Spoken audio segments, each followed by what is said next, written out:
Wow! Waaqayyoof galanni haa ta'u. Galgala kana wanta nama gammachiisu tokko isiniif qabannee dhufneerra. Sagaleen Waaqayyoo humna qaba. Wanti isin armaan gaditti argitan kun tapha waancaa FA Cup Manchester City fi Crystal Palace gidduutti taphatame istaadiyeemii guddicha Ingilaand irratti wangeela lallabamedha. Taphataan kilaba Crystal Palace Joel Ward harkasaa irratti sagalee macaafa qulqulluu Efesoon 3:20 maxxanfatee taphachaa ture.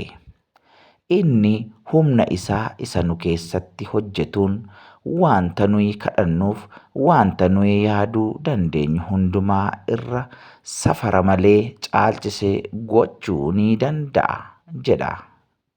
Waaqayyos warra isa beeksisanii fi dubbii isaatti amanan hin qaanessu. Gareen isaa waggaa 120 booda waancaa FA Cup injifachuun warra gammachuu ta'aniiru. Harki wangeela qabate, waancaas qabate. Wangeelli mo'aadha. Ijoolleen Kiristoos ammayyuu ganaa lafa dhaalu.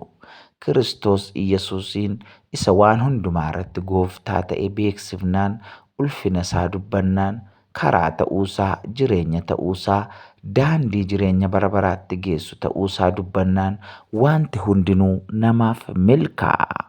Ganaa ammayyuu ijoolleen Yesuus Kiristoosiin waaqessan ni milkaa'u. Yoo kubbaa taphatan, yoo baratan, yoo waaqeffatan, yoo daldalan, yoo fiigan, ispoortii kam keessatti iyyuu ijoollee Yesuus Kiristoos ni milkaa'u. Egaan har'a hojii guddaatu hojjetame. Wangeelatu miiliyoonotatti lallabame. Waaqayyo baraaf jireenya isaa haa eebbisu obboleessa kana jenna.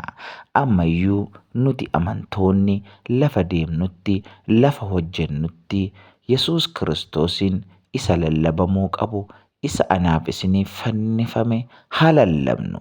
Sagaleen Waaqayyoo akkas jedha. Nuyi isa fannifame Kiristoosiin lallabna jedha.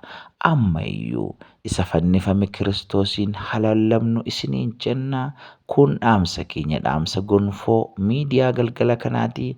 Waaqayyo baraaf jireenya keessan haa eebbisu. Eebbifamaa.